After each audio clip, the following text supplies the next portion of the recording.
Hey everybody, welcome to SwJ. Today we're picking up where we left off last time, working on my 20-plus-year-old jeans. And today we have some feel-good stories that involve kindergartners, pro NBA players, and sea turtles. So stay tuned for that. We'll get this first stitch in, and let's get into it.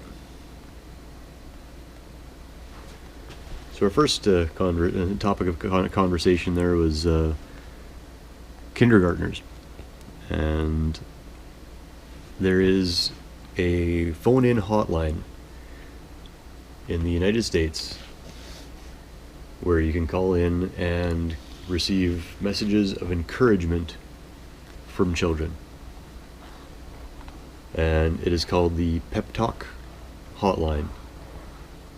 And not PEPTOC as like spelled properly, like TALK. It's like TikTok PEPTOC, but it's PEPTOC.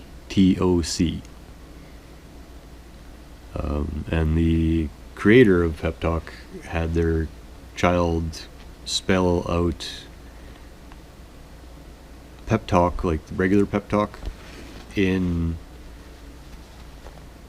like the wooden block letters that children often have, and they spelt it PEPTOK or TOC.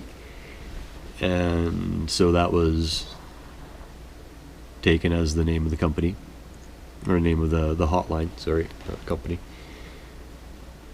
And you can just phone into this hotline anytime you want and pick from an array of messages. And they'll basically ask you, do you need some encouragement? Do you want to hear children laughing? Do you want, what was it, pep talk from a kindergartner, I think was the other one.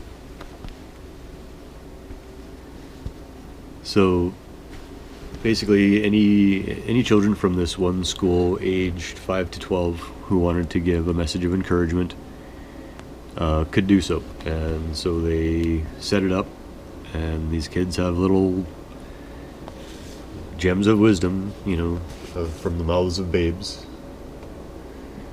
that sort of thing.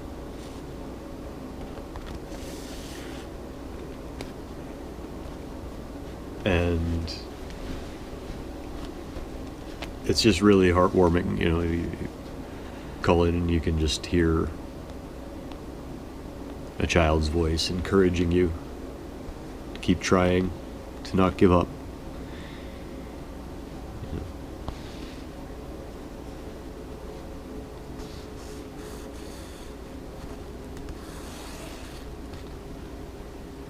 Everybody needs some encouragement sometimes, and for some people the sound of a child's voice is very reassuring, very soothing.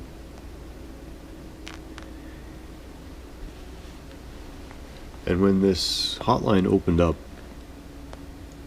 it was just hammered with calls.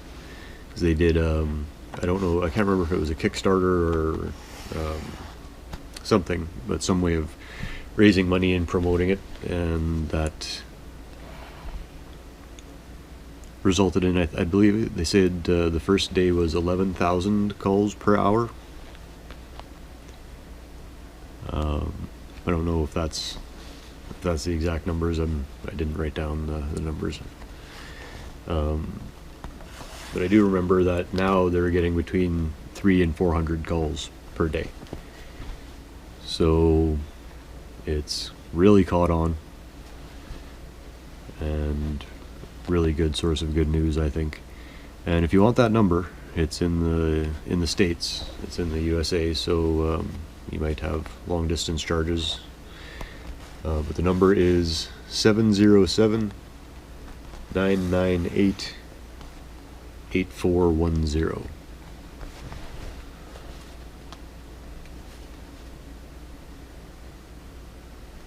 I'll say that again, 707-998-8410. And there'll be when you call in, there's a menu. They ask you what you're looking for, and and you get a pre-recorded message. So pretty cool, and if that can help people out of some of their depressive issues, mental health issues, then more power to them. Wish them the best. Cheers.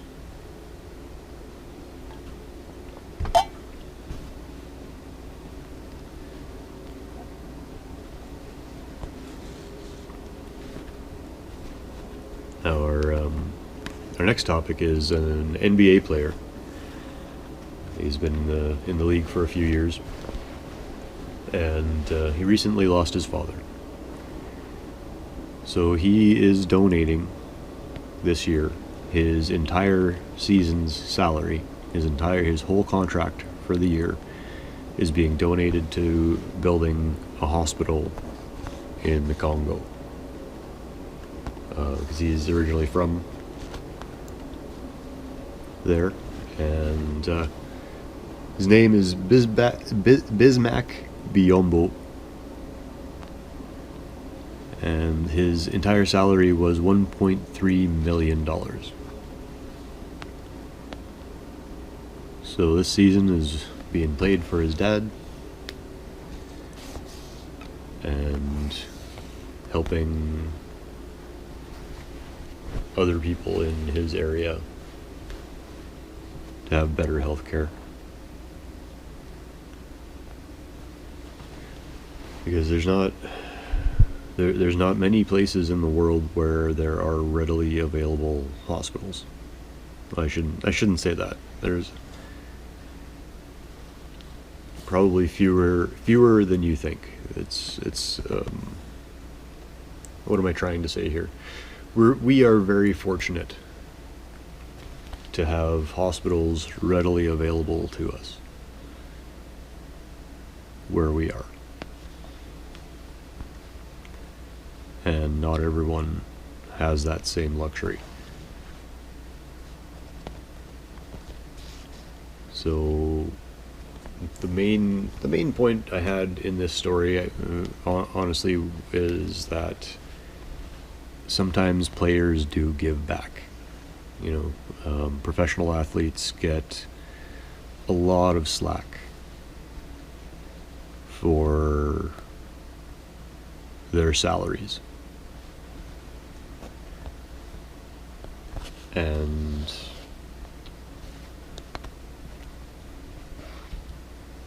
for not contributing in any other way, not giving back some of that salary. And I think they've earned their money. Maybe not some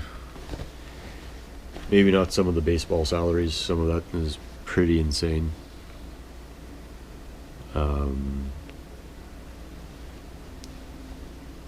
But sometimes you only get a year or two in the league, and you have to make your money when you can, because that will have to support you for the rest of your life, and your body is going to be destroyed. I don't know if there are any pro athletes that get out of their careers without some sort of an injury or some sort of a nagging something or other.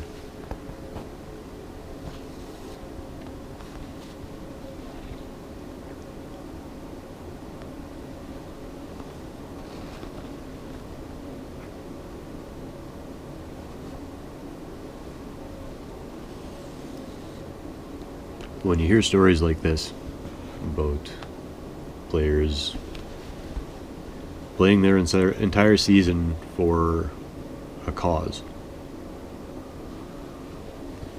that's really heartwarming, and it's happening more and more. A lot of players are setting up foundations to improve their neighborhoods,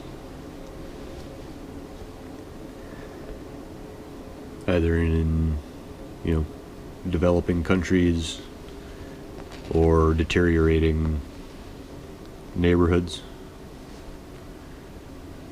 and bringing life and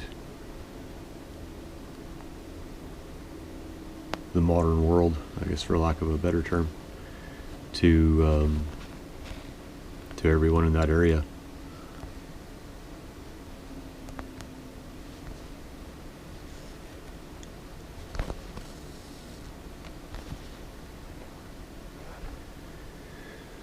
So sometimes players do give back, and yeah, that's awesome.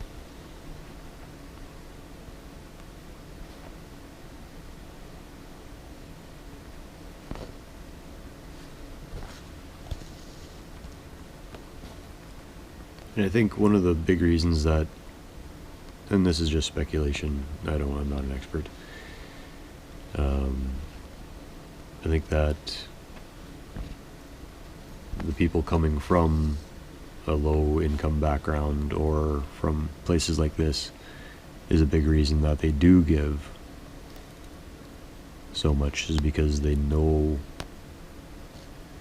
what it's like to be poor, and suddenly they have more than they could ever have hoped for, and they want to share that with people like themselves.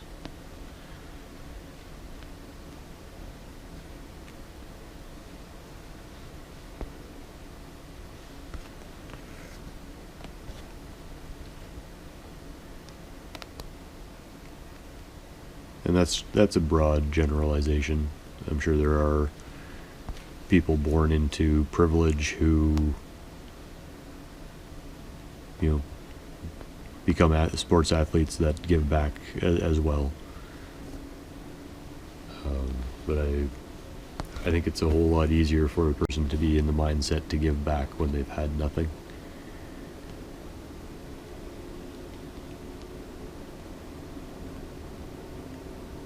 That's the other thing. Then people who have had nothing know that they can live with nothing.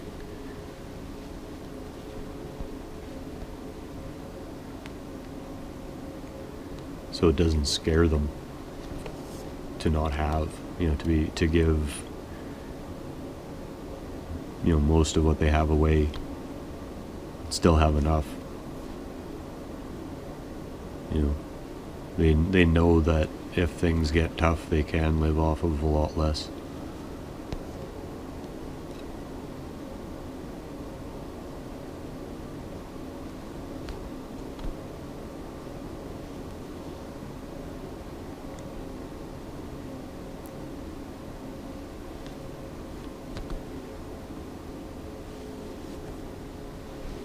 And now, it's time for turtles.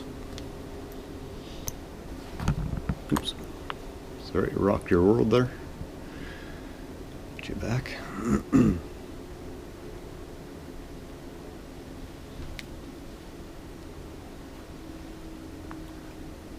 Actually, I think I'm going to save turtles for next episode, and we'll call this one done. Pull some pins.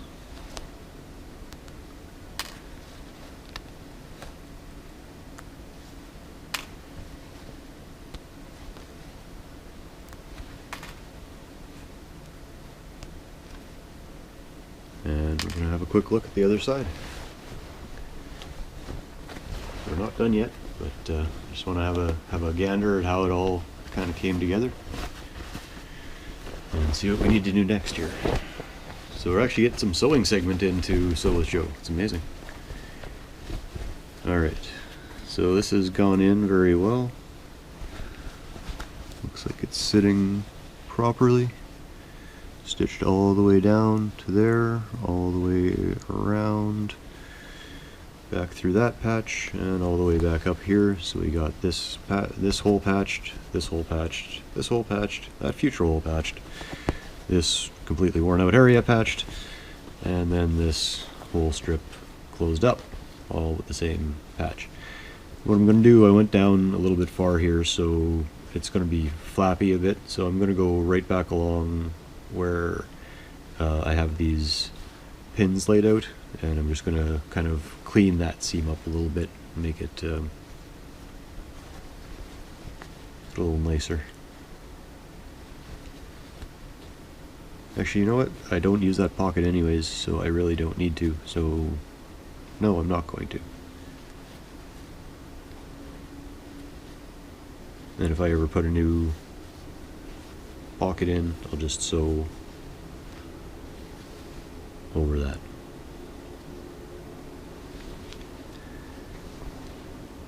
Maybe I will yet. I'll leave the pins in. Anyways.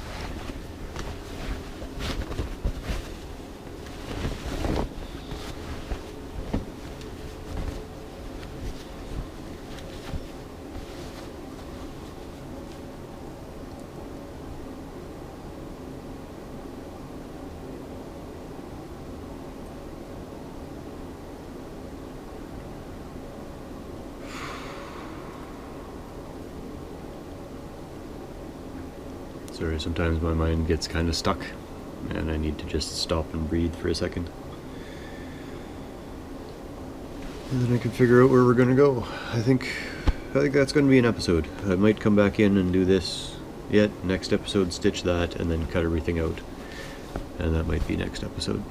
So, right on. Thanks so much for joining me. I really do appreciate the time we get to spend together. And yeah, till next time, keep chilling. Don't forget your cookie. Peace.